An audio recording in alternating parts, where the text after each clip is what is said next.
Hi friends, welcome to another video.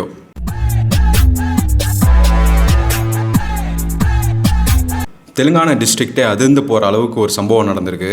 Telangana டிஸ்ட்ரிக்டில் ரங்கா ரெட்டி அப்படின்னு சொல்லிட்டு ஒரு இடம் இருக்குது. அந்த ஏரியாவில் வெங்கடேஸ்வரா காலனி அப்படின்னு ஒரு இடத்துல ஒரு வீட்டில் கட்டின புருஷனே தான் பொண்டாட்டியை துண்டு துண்டாக வெட்டி குக்கரில் அவிச்சு பக்கத்தில் இருந்த லேக்கில் போய் தூவி விட்டுருக்கான்.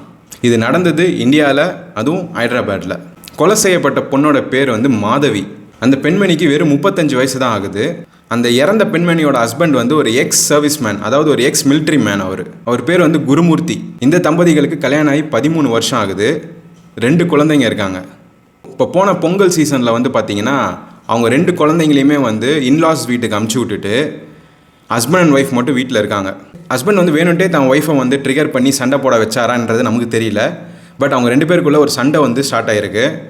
அந்த சண்டையின் முடிவில் பார்த்தீங்கன்னா ஒரு இரும்பு ராடு வச்சு தான் கட்டின பொண்டாட்டி மண்டையிலே அடித்து அவங்க ஸ்பாட் டெட்டு. அவங்க இறந்ததை யாரும் கண்டுபிடிச்சிடக்கூடாதேன்னு சொல்லிட்டு அந்த பெண்மணியின் உடலை துண்டு துண்டாக வெட்டி அந்த பெண்மணியோட ஃப்ளஷை அப்படியே ப்ரெஷர் குக்கரில் போட்டு வேக வச்சு ஒரு சாக்கு மூட்டையில் கட்டி பக்கத்தில் இருக்க ஒரு லேக்கில் போய் தூக்கி வீசிட்டு வந்துடுறாரு அவர். அவ்வளோ ஒரு துன்புறுத்தி கொலை பண்ணி போய் ஆற்றுல போடணுன்றதுக்கு என்ன ரீசன் அப்படிங்கிறது இன்னும் வரைக்குமே ஒரு கேள்விக்குறியாக இருக்குது. போலீஸ் இன்வெஸ்டிகேஷன் நடந்துட்டு தான் இருக்குது. பட் அந்த நபர் என்ன சொல்கிறாருன்னா, அந்த கொலையை நான் தான் பண்ணேன்னு கன்ஃபர்ஸ் பண்ணிட்டார். இந்த சம்பவம் நடந்தது இப்போ போன பொங்கலுக்கு. இந்த இறந்த பெண்மணி மாதவி அவங்களோட அம்மா சுப்பம்மா தான் இந்த கம்ப்ளைண்ட்டை ரிஜிஸ்டர் பண்ணுறாங்க. அந்த கம்ப்ளைண்ட்டுக்கு அப்புறம் தான் நிறைய திடுக்கிடும் தகவல்கள் வெளியே வருது. என்ன மாப்பிள்ளை, என் பொண்ணை காணும், கால் பண்ணாலே எடுக்க மாட்டா, எங்கே இருக்கா, ஃபோனை கொடுங்கன்னு சொன்னப்போ, இல்லை அத்தை, எனக்கும் அவளுக்கும் ஒரு சண்டை ஆயிடுச்சு, அவள் வீட்டிலேருந்து கோச்சிட்டு போயிட்டா அப்படின்னு சொல்கிறாரு அந்த குருமூர்த்தி அவர்கள். அப்படியா, என்ன சொல்கிறீங்க, என்ன இவ்வளோ அசால்ட்டாக சொல்கிறீங்க, என் பொண்ணு கோச்சிட்டு போயிருக்கா, நீங்கள் ஒரு ஃபோன் கூட பண்ணி சொல்லியேன்னு அவங்க வீட்டில் இருக்கவங்களாம் பதறாங்க. அவங்க வீட்டில் இருக்கவங்க உடனே என்ன பண்ணுறாங்கன்னா, வாங்க மாப்பிள்ளை உடனே போய் போலீஸ் ஸ்டேஷனை கம்ப்ளைண்ட் கொடுக்கலான்ட்டு கொலை பண்ணவரும் போலீஸ் ஸ்டேஷனுக்கு கூட போகிறாரு. அந்த கொலை பண்ணவோட பெண்மணியின் ஃபேமிலி கூட, அதாவது அவங்க மாமனார் மாமியார் கூட இவரும் போகிறார். போய் தான் பொண்ணை அவள் காணுன்னு அவங்க கம்ப்ளைண்ட் கொடுக்குறாங்க. இவர் தான் ஒய்ஃபை காணுன்னு கம்ப்ளைண்ட் கொடுக்குறாரு. போய் போலீஸ் மிஸ்ஸிங் பர்சன் கேஸை ரிஜிஸ்டர் பண்ணுறாங்க. அவங்க ரிஜிஸ்டர் பண்ணுற டேட் பார்த்தீங்கன்னா January 17th. தொடர்ந்து இன்வெஸ்டிகேஷன்லாம் நடந்துட்டு இருக்கப்போ அவங்க தங்கி இருந்தது ஒரு அப்பார்ட்மெண்ட்ஸு. கடந்த 5 வருஷமாக அந்த தம்பதிகள் அங்கே தான் இருக்காங்க. அவங்க அப்பார்ட்மெண்ட்ஸில் எல்லாருக்கிட்டையும் விசாரித்தப்போ அந்த வீட்டில் ஒரே சத்தமாக இருக்கும்பா, எப்போவுமே சண்டை போட்டே இருப்பாங்க ஹஸ்பண்ட் அண்ட் ஒய்ஃப்னு சொல்லியிருக்காங்க ஃபீட்பேக். ஸோ அதை பேஸ் பண்ணி போலீஸ் என்ன பண்ணுறாங்கன்னா, அந்த பொண்ணு என்னைக்கு காணும்னு சொல்லிட்டு கம்ப்ளைண்ட் வந்திருக்கோம், அதுக்கு முன்னாடி இருக்க சிசிடிவி ஃபுட்டேஜஸ்லாம் இவங்க செக் பண்ணுறாங்க. அப்படி செக் பண்ணுறப்போ மாதவி அந்த வீட்டுக்குள்ளே வந்ததுக்கான தடயங்கள் இருக்கே தவிர, இவர் சொன்னார்ல குருமூர்த்தி, அவள் என் கூட கோச்சிட்டு வீட்டை விட்டு வெளியே போயிட்டான்னு, அந்த மாதவின்ற பெண்மணி இந்த வீட்டை விட்டு வெளியே போனதுக்கான எந்த ஆதாரமும் சிசிடிவியில் சிக்கலை. அங்கே தான் குருமூர்த்தி மேலே போலீஸ்க்கு டவுட் வருது. கூப்பிட்டு போய் அவங்க ட்ரீட்மெண்ட்டில் கேள்வி கேட்குறாங்க. கரெக்டாக சொல்லு, என்ன நடந்துச்சின்னு சொல்லு. அவங்க வந்ததுக்கான எவிடன்ஸ் இருக்குது, ஆனால் போனதுக்கான எவிடன்ஸ் இல்லை. பட் நீ தான் சிசிடிவி கேமராவில் நிறைய வாட்டி பேகும் கையுமா அலைஞ்சிருக்க, எங்கே போன, என்ன பண்ணங்கிறத சொல்லு அப்படின்னு சொல்லிட்டு கூப்பிட்டு போய் என்கொயரி பண்ணுறாங்க. அப்போ தான் திடுக்கிடும் தகவல்கள்லாம் வெளியே வருது. ஒரு பாடியை வீட்டில் டிஸ்போஸ் பண்ணியிருக்காருன்னா அதோட ஸ்மெல்லு, அதுக்கப்புறம் அதோட பிளட் ஸ்டெயின்ஸ்லாம் இருக்கும் வீட்டில்.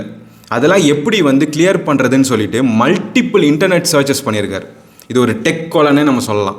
How to erase the traces of a murder அப்படின்னு சொல்லிட்டு அதுக்கான விஷயங்கள் எல்லாமே போய் வாங்கிட்டு ஒரு கொலையே நடக்கலை அந்த வீட்டில். இப்போ மோப்ப நாய்ங்கெல்லாம் வந்தால் எப்படி ஸ்மெல் பண்ணி கண்டுபிடிச்சிருவாங்களோ அந்த ஸ்மெல்லு கூட கண்டுபிடிக்கக்கூடாதுன்ற அளவுக்கு நிறைய கெமிக்கல்ஸ்லாம் யூஸ் பண்ணியிருக்காரு. இனிஷியலாக போலீஸ் என்கொயரியில் நிறைய டிஸ்ட்ராக்ஷன் பண்ணுறாரு. இந்த மாதிரி அவள் என்கிட்ட சண்டை போட்டு கோச்சிட்டு வெளியே போயிட்டா, அவள் இங்கே போயிருப்பா அங்கே போயிருப்பான்னு சொல்லிட்டு போலீஸை ட்விஸ்ட் பண்ணுறாரு. பட் இந்த சிசிடிவியில் ஆதாரங்களை செக் பண்ணுறப்போ தான் அவர் தொக்கா மாட்டுறாரு. அப்போ கூட்டிகிட்டு போய் அவங்க விதத்தில் என்கொயரி பண்ணக்கப்புறம் அவர் ஃபுல்லாத்தையும் ஒத்துக்கிறார். நான் தான் கொலை பண்ணேன், இது ஒரு பிளான்ட் அண்ட் எக்ஸிக்யூட்டட் மர்டர் அப்படின்னு அவரே ஒத்துக்கிறார். அவங்க 2 பேருக்குள்ள ஏன் அப்படிப்பட்ட ஒரு சண்டை, அவர் ஏன் இந்த அளவுக்கு ஒரு கொடூரமாக ஒரு ப்ரூட்டல் மர்டர் ஏன் ஆச்சுங்கிறதுக்கான ரீசன் இன்னும் வெளியே வரல. It's still under investigation. Jillelaguda அப்படின்ற ஜூரிஸ்டிக்ஷனில் இருக்கக்கூடிய அந்த மீராபேட் போலீஸ் ஸ்டேஷனில் கம்ப்ளைண்ட் ரிஜிஸ்டர் ஆகுது. அதை தொடர்ந்து தான் போலீஸ் இன்வெஸ்டிகேஷனை ஸ்டார்ட் பண்ணுறாங்க. அப்போ தான் இந்த எக்ஸ் சர்வீஸ்மேன் ஆன குருமூர்த்தி அவர்கள் மேலே பயங்கரமான சந்தேகம் வருது. இந்த வீடியோ நான் நேற்றே மேக் பண்ணணும்னு நினச்சேன். பட் அதை எப்படி நான் எக்ஸ்பிரஸ் பண்ணுறதுன்னு தெரியல. பிகாஸ் அவ்வளோ ஒரு ப்ரூட்டலான ஒரு மர்டரு. ரொம்பவே கஷ்டமாக இருந்துச்சு எனக்கு அதெல்லாம் பார்க்குறப்போ. 13 வருஷமாக கூட வாழ்ந்த தான் பொண்டாட்டியை தானே அறுத்து கொன்று குக்கரில் வேக வச்சு, எவ்வளோ கொடூரம் இல்லைங்க இதெல்லாம். சமுதாயம் எங்கே போயிட்டுருக்கு? இப்போ தான் ரீசெண்டாக கேரளாவில் கிரீஷ்மா கேஸ் நம்ம பார்த்தோம். தான் லவ் பண்ண பையனுக்கே வந்து விஷத்தை கொடுத்து கொண்டு இருப்பாங்க, தூக்கு தண்டனையும் வந்து கொடுக்க சொல்லியிருக்காங்க. அதுக்கு முன்னாடி வந்து நம்ம நிமிஷா பிரியா கேஸும் பார்த்துருப்போம். ஏமநாட்டு அரசு வந்து அவங்களுக்கு தூக்கு தண்டனை கொடுக்கணும்னு சொல்லியிருப்பாங்க. இங்கே இப்படி ஒன்று நடக்குது. உலகம் எங்கே போயிட்டுருக்கு? நம்மளோட சொசைட்டி எங்கே தான் போயிட்டுருக்கு? மனிதர்கள் ஏன் வந்து மிருகமாக மாறுறாங்க? ரொம்பவே கஷ்டமாக இருக்குது இப்போ வர செய்திகள் எல்லாம் கேட்குறப்போ. ஆஸ் ஆஃப் நவ் இந்த கேஸில் கிடைச்ச டீட்டெயில்ஸ் இது தான். இன்னும் ஃபர்தர் இன்வெஸ்டிகேஷனுக்கு அப்புறம் தான் ஏன் இந்த குருமூர்த்தின்ற நபர் வந்து தான் மனைவியை வந்து துண்டு துண்டாக வெட்டினார் அப்படிங்கிறதுக்கான முழு ரீசன் வந்து கம்ப்ளீட் இன்வெஸ்டிகேஷனுக்கு அப்புறம் தான் நமக்கு தெரியும். இந்த ப்ரூட்டல் மர்டர் பற்றி நீங்கள் என்ன நினைக்கிறீங்கன்ற உங்கள் கருத்தை கமெண்ட் செக்ஷனில் சொல்லுங்கள். மனித இனத்திற்கு நடுவில் மிருகங்களாக சில பேர் வாழ்ந்துட்டுருக்காங்க. அவங்கள பற்றி நீங்கள் என்ன நினைக்கிறீங்க? அவங்களுக்கு என்ன மாதிரி தண்டனை கொடுத்தா இந்த மாதிரி தவறுகள் வந்து நீங்கள் தடுக்கலாம் அப்படிங்கிற உங்கள் கருத்தை கமெண்ட் செக்ஷனில் தெரியப்படுத்துங்க. And for more such videos, subscribe to Paul's App. Please do follow our official Instagram page, Paul's App Official. I'll see you guys in the next video. Bye.